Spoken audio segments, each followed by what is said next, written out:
Hala! Kakusog sa linog. Inana kakusog ang pagpuyog sa Dios kanimo karon tungod kay gay kay kagulo.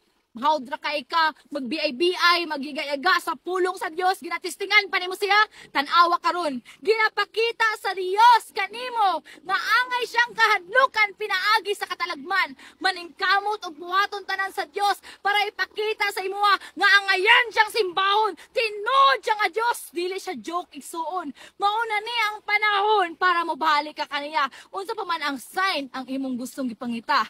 Linog, baha, korupsyon, dautan kay mga tao karon mga ginabuhat karon sa kalibutan. Kulang pa ba na nga sign para ma-realize nimo nga kailangan nimo ang Ginoo?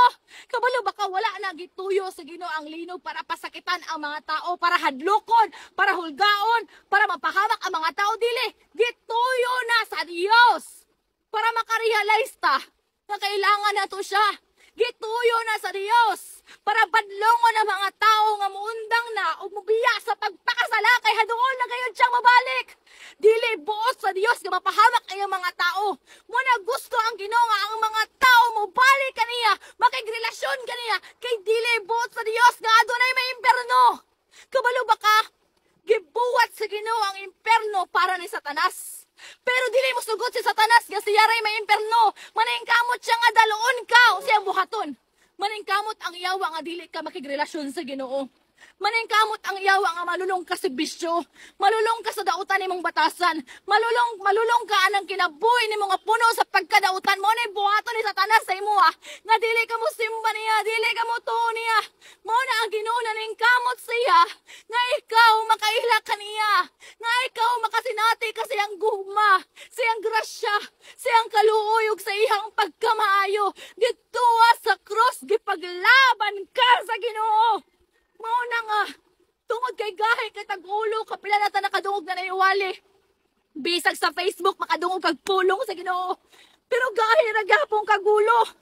Mao na iagi sa Dios ug katalagman. Iagi sa Dios ang iyang tingog pinaagi sa linog para makarealize ka nga dapat ka moalagad sa Ginoo kay kung wala ang Dios, wala gayud tay mabuhat.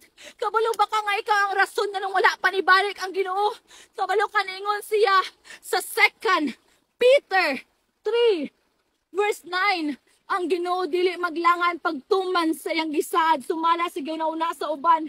Apan siya nagpailog kaninyo, kay dili siya buot nga may usa nga malaglag, kundili nga ang tanan maghinulsol ug mubiya sa ilang mga sala.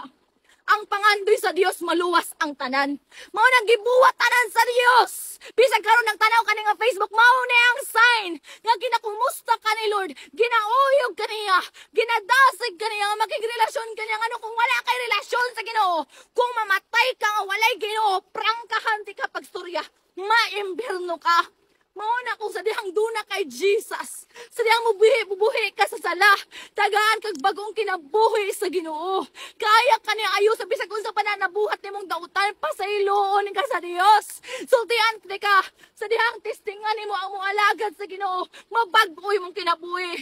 Pag mo simba ka niya, masinati nimo ang mga plano nga giandam niya para kanimo. Pusayo pagkayang imong kasing-kasing nasa kaulihan ang pagsisisi. Ayaw sugot nga magmahay ka sa las na. Muna samtang buhi pa ka, tawag sa Dios, sangbit sa Dios, alagad ganiya paubos nga ang reason na nung kita mo simba sa Ginoo tungod na sa atong garbo. Feeling na to kaya to tong kaugalingon nga kitara. Sutian di ka dili imong trabaho makaluwas nimo, dili imong pamilya, dili imong kwarta, dili ang mga butang aning kalibutan ang may makaluwas nimo kun dili si Ginoong Jesus. Mo na ang pinaka number 1 nga buhaton nimo karon. Dawata si Jesus. Pagigrelasyon kaniya, buhi ang sala, buhi ang pagbisyo, buhi ang dautan nga pamataasan, buhi ang pagdumot, tanang butang, tanang kinaya nga dili iya sa Dios, buhi ana. Sultian ti tagaan kag kusog sa Ginoo para magbag-o. Tagaan kag kusog sa Ginoo para ma-overcome nimo ang tanan. Haduol nang pagbalik sa Ginoo. Sultian ti ka. Ayaw na paabuta ugma. Dagan kay maingon, pastora, di pa ko ready. Ugma na ko musimba. Sunod ugma na ko musimba. Diya na ko musimba. Pagwa na ko'y problema na unsa dehi ka. Ingon ang Biblia, mubalik ang Ginoo sama sa kawatan, wa ka kabalo ka ka mo balik ang Ginoo, pwede karon. Pwede unya. Pwede ugma. Ang pangutana ready na baka mo atubang sa Ginoo. Ang pinakasakit kanang makita na imong tugulingon nga wala ka sa langit. Mo na pinakasakit. Mo na ayaw kumpiyansa sa imong kinabuhi karon kay si Satanas. Naning kamot siya para ikaw malayo sa Ginoo. Pero praise the Lord nga nakakita ka ani nga video. Kitagaan kag chance sa Ginoo nga magbag-o. Gitagaan kag chance sa Ginoo nga maghinusol. Ug moduol kaniya bisag kinsa pa ka. Whether you are boy, you are girl, gitawag ka sa Ginoo. Gipalangga ka sa Ginoo.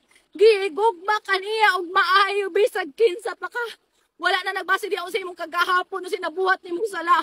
Kumuduol ka sa Ginoo, mahimo kang bag-ong binuhat. Mao na ni ang panahon nga mobalik ka sa Dios. Tanang namugnaw diha, tanang mga backslider dra, tanang wala pa simba-simba dra, tanang wala pa ni alagad sila, mao na ni ang panahon nga mobalik ka niya. Balik sa Dios, balik sa pulong sa Ginoo kay luoy kaayo ka sa dihang walay Dios. Sutian di ka tinuod ang impierno. Tinuod ang langit. Ikapoy namang gani kaning kalibutan nga punog ka sakit. Unsa na lang dito sa impierno nga punog ka layo, dito subawon ka dito. Dito masunog ka dito. Dito ka mamatay. Grabe ang kasakit sa impierno. Muna samtang buhi pa ka. Ginawa pa ka. Napakaikusog. Tawag sa Dios. Kay kailangan ni mo siya ay napaabutang unya karon mao na ni ang sign. Mauna ni ang sign ani nga video nga dawato nimo siya. Kung sa man ang mga tinaguan nimo dira di ka katago anak kita na sa Dios. Walay mataago kaniya. Muna I encourage everyone. Duol ta sa Dios. Simbaho na to siya tungod angayan siya. Angayan siya. Imagine tungod sa kabuutan ni Lord nagpaabot siya nimo. Mubalik kaniya. Dili gusto ang Ginoo nga sa pagbalik niya diri ka nagpabilin gapon ka sa sala. Munang gitugot sa Ginoo nga na mga bagyo. May mga corruption, punog kagubot. Gusto ginatuluan ka ni Lord nga dapat sa iyaha ka mo salig. Sa iyaha ka mo depend. Sa iyaha dapat ka makaila. Nganong kaning kalibutan lumalabay lang ta. Ang purpose ng nabuhi ta diri para pasidunggan ang Dios. Busa ayaw yaga-yaga ang pulong sa Ginoo kay bisag unsahon ni mong testing dili ka katupong sa kamaayo ni Lord. Di ka katupong sa iyang pagkagamhanan. Ang ngayang kahadlukan ang Ginoo tungod kay balaan siya. Busa nga akong mga pag-ampo nga imong itugyan ang imong kinabuhi sa Dios. Ayaw sugot nga daog-daogon ka ni Satanas. Ayaw sugot nga mapatay ka niya. Ayaw sugot nga mamatay nga walay Jesus. Kailangan nimo si Jesus. Mutumang ka na kong dili. Gihigugma ka sa Ginoo. Love, kaayo ka niya. Napray nga imo ning idawat nga love. Pinaagi sa bagyo. Pinaagi sa linog. Diyan imo ma-realize nga bisan pa sa kalisod na kag-istorya siya.